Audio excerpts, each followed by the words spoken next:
These are 5 things that I wish I knew earlier about golf as an aspiring competitive golfer. You're going to want to watch the full video. The last one is the biggest game changer and helped me the most. Now, these 5 things are going to help you get better at golf in general. But most importantly, these helped me the most when I was a beginner golfer trying to break 80. Let's not waste any more time. Let's get straight into it. The first thing is course management. Course management happens all over the golf course, but specifically on the tee boxes and your approach shots. For example, if you're on the tee box and you're setting up, the first thing you want to do is highlight where the most damaging miss is or where the most danger is. For example, on this hole, most damaging miss is left. There are so many bushes, and if I miss left, I'm pretty much dead. I obviously want to hit right of the fairway. So the second part of this is, what type of shot do you most commonly hit? I pretty much can never hit a draw with my driver. So on this hole, I'm pretty much going to aim middle of the fairway, which means that if I hit the ball straight, great, I've hit a fairway. But if I do hit my miss, which is my fade, I've assessed the safest part of that fairway. Assess where the damage on the fairway is the less damaging.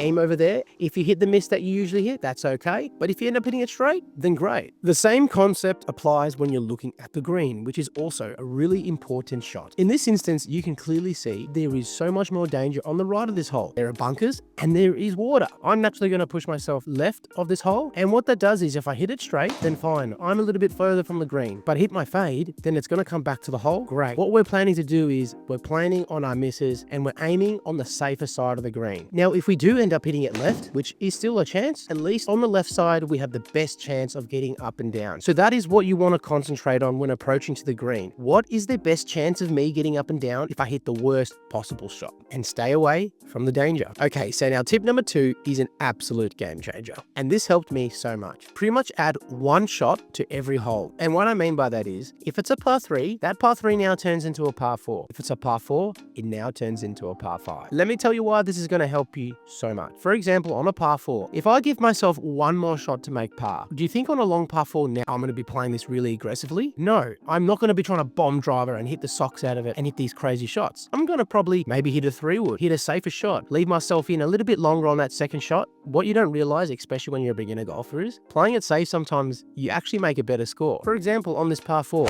instead of just bombing driver and trying to be really aggressive, I hit a nice fairway shot because I'm more comfortable, I'm more relaxed. I know I've got an extra shot to make a par. If you still make a par on the par 5 now that you've made, it is still a bogey. It is not the worst case. So you're giving yourself more opportunities because you're playing the hole safer, smarter, and you're more relaxed. You'll end up making more pars than you think, and you'll thank me later on this one. Okay, so tip number 3 is with the chipping, specifically hitting it lower, hitting a lot more bump and runs, and not trying to hit 60 degree everywhere. Now, the reason is, especially when you're trying to break 80 and you're just a beginner golfer, 60 degrees is a hard club to time correctly, especially when you have so many different lies. Make it easier for yourself. When you pull out a 9-iron, 8-iron, 7-iron, or even a putter, right, and you try hit it low, you are making the game easier. It is an easier shot to hit a 7-iron because you physically can't fat it. Now, I'm not just saying hit this because you suck and just try hit easier shots ever. No, that's not the case. It actually sometimes is a better chance to hit it closer. People try hit a 60 degree and carry it the full 15 meters or the 20 meters to the hole. That's actually, if you think of it, to carry something 15 meters and land it in a certain spot, it's hard to do that. And as you get better, you will learn this shot better and you can play it. But if you pull out a 9-iron from, 20 yards away, your landing zone is so much bigger. You pretty much just got to hit it on the green and it's going to roll out and still be a decent shot. Now, you don't have to get up and down